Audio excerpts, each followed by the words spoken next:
Yeah, the ball just crept up in the zone. Early on the ball was down. A lot of movement when it's down.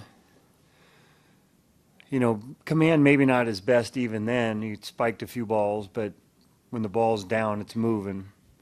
And when it gets up, it flattens out a little bit. He's had a lot of trouble with wild pitches this year. He throws the ball down a lot. But is this a matter of more concern now? No, he's always been able to. He gets chases on hard breaking balls down, so he's going to always have his share of wild pitches. He's tough to block, but he also gets, like I said, when he gets ahead in the count and his breaking ball looks like his fastball, it's hard down, and he'll bounce a few. He had 2 good starts before this one. 3, yeah. 3 good starts. Is that a worry to you that he kind of reverts back here? You know what? This hasn't been his best year, and he'll figure it out, and he'll get better as the year goes along. But there's always going to be a year that's not as good as other years, and so far this is the one for him. He's been really good for us.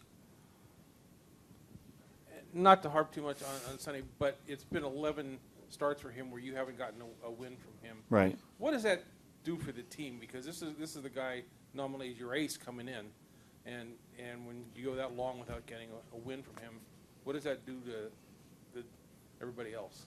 Well, it means we need to try a little harder to try to get him a win when he pitches well. I mean, a lot of times if you're pitching in close games, you might not get the win either way. It's about keeping your team in the game, now with pitch counts and so forth. But he'll continue to work. He'll get some wins. What was the explanation given to you on that play in the 5th where it looked like Fegley hit the... He didn't see the interference. He didn't see him. Not only was he hanging over the plate and interfering with the throw, he also hit the Stewart with his arm, which slowed down the throw. So it should have been interference. Alonso used the bunt in the 2nd inning to beat the shift. Is that something you maybe want to see more of? Yeah, Reddick tried to do it one time too. I mean, if you're down in games, you're just trying to get guys on base. Our guys know that. We worked on it this spring, and we've done it a few times this year. Seemed like you guys were hitting pretty well off Locke early on. Then he kind of settled down. Yeah. What was he doing to settle down?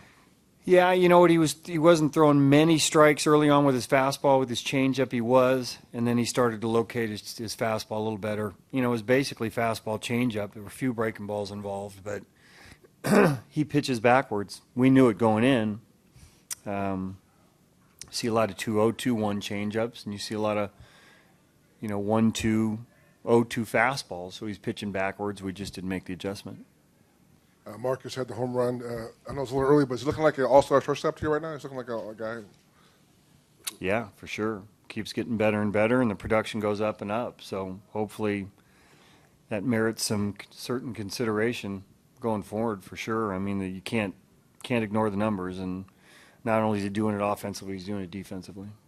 Have you seen a change in his approach at the plate over this past year? Or? No, he's just maturing, getting more experience, understanding how the league's going to pitch him.